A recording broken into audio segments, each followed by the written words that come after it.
A power meter is the single most influential training tool that a cyclist has in their armoury.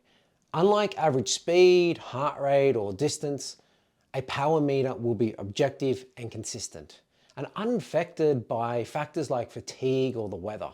So whether you've just bought your first power meter or you're thinking of investing in one, I can assure you that it will change your whole training experience if you know how to use it correctly. We commonly see riders buy a power meter, but they never really take the time to learn how to use them. And I was one of those people. It was crazy to think when I was part of the AIS team back in 2011, 2012, we had this fancy SRM power meter, yet I can't even recall doing a training ride properly, following zones. I would just look at the heart rate instead. How things have changed. So in this video, I'm going to take you through 5 things you need to know before you start training with power, so you have a better start than what I did. Number 1, let's define what a power meter is. In simple terms, a power meter is a small electronic device that measures power, or simply torque that a rider produces, and it's measured in watts. A power meter can be a crank, a wheel, a pedal base, and it can be dual or single-sided. Each option has its own pros and cons, and a price tag, of course. When you start to use a power meter, there's a bit of jargon you need to pick up, but it's not too complicated. Average power, it is what it says on the tin. It is the average power output from your whole activity. Bear in mind that it includes the time coasting, which leads us on to normalized power, which is effectively your average power from your whole activity when pedaling, but it cuts out the time coasting. This can be a more accurate representation of your training effort, particularly when you're doing intervals or sprint training with large rest periods. Now, in the past, a power meter would come with a hefty price tag, which meant they were reserved for the professional riders or amateurs with very deep pockets. However, in the past decade, they've quickly replaced heart rate monitors as the tool everyone wants, and in turn have fallen in price to a point where they're available at a much more sensible price point. 2, it's objective. The beauty of a power meter is that, presuming that you've calibrated it correctly, there are no outside influences on the number. When you first get into the sport, it's likely that you'll use average speed to track improvements.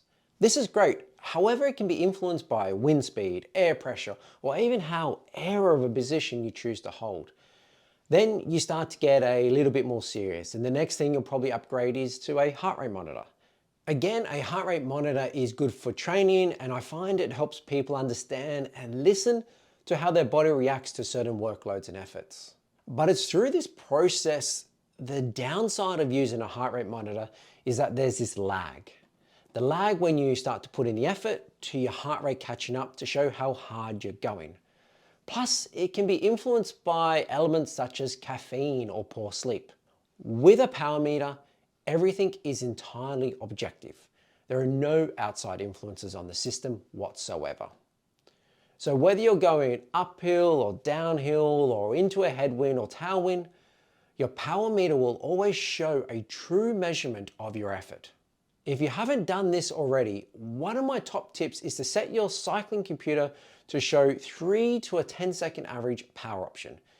This is because a power meter provides a constant feedback, and the reading can be quite jerky. It will go from 100 watts, 200 watts, 350, back down to 150. So using a 3-second average, for example, provides some consistency to that data and stops you trying to chase that power meter on the screen every second of the ride. Number 3, power testing. Power testing to determine your zones. After a short amount of time of using a power meter, it's recommended that you undergo some sort of power testing to determine your power zones. After all, it's pointless using a power meter if you don't know your zones. Your zones are what provide the context to your numbers, and I think they are underrated by the everyday rider. Not knowing your zones is like racing around a sportif without knowing the course. Someone who does know the route, they'll have the upper hand. They know when they need to sort of press on, take a break, where they need to be within the bunch. It's that kind of stuff that makes you ride faster without needing to turn a pedal. To determine your zones, the most popular power testing method is something called the FTP. It stands for Functional Threshold Power. In this test, you quite simply ride as hard as you can for 20 minutes, and then you take 95% of that total power and you get your threshold power. Of course, this test has its limitations, but what I like about it is it's one of the easiest ones to replicate through your training plan. And what we also do at Spoked, especially for your zone 6 where it's an open zone, we provide you guidance based on the benchmarks related to that duration. So you know exactly where you need to ride for your max 1 minute, 3 minute, 5 minute effort.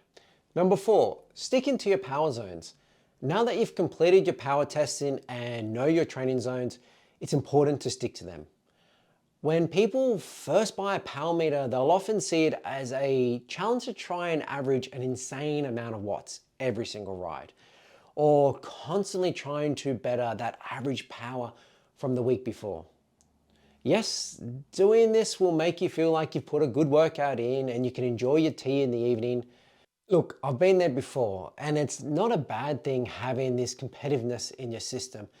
It's just constantly trying to average a higher power number will lead to burnout. Why? Just trying to do this every single time will mean that you're neglecting your training in the lower zones, recovery rides, and structured training. A power meter should be a tool to guide your training rather than a tool to inflate your ego.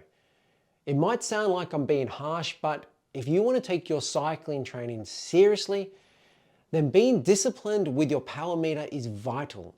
It's not about going harder. 5, tracking your progress. I believe using a power meter is a brilliant way to track your progress. It's more insightful than any fitness line can provide. But what I like to do is create a power profile. And this is where you can ride a 10-second, 1 minute, 5 minute, 10 minute, 20 minute full gas effort. And these efforts become your benchmarks. And with these benchmarks, you can start to align them to your goal demands. For example, you're focusing on crit racing.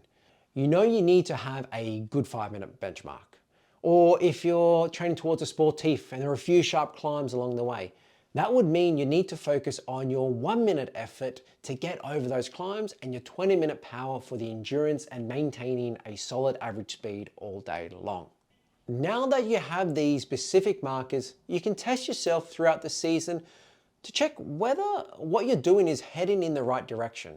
What's cool is that you don't need to ride the full length of the targeted benchmark to see if you're making progress. Let's just say your benchmark is 5 minutes and you average 300 watts. Within your training plan, you could easily include a 3-minute effort at 300 watts and it's not full gas. This means you don't have to back things right off in your training plan, and it still gives you a good steer to see if you could set a new 5-minute marker. So to wrap things up, that's my 5 top tips for every cyclist that they need to know before they train with power. Is there anything I've missed, or what has been the biggest benefit to your cycling using a power meter? Let us know in the comments below, and don't forget to subscribe to the channel. Thanks for watching.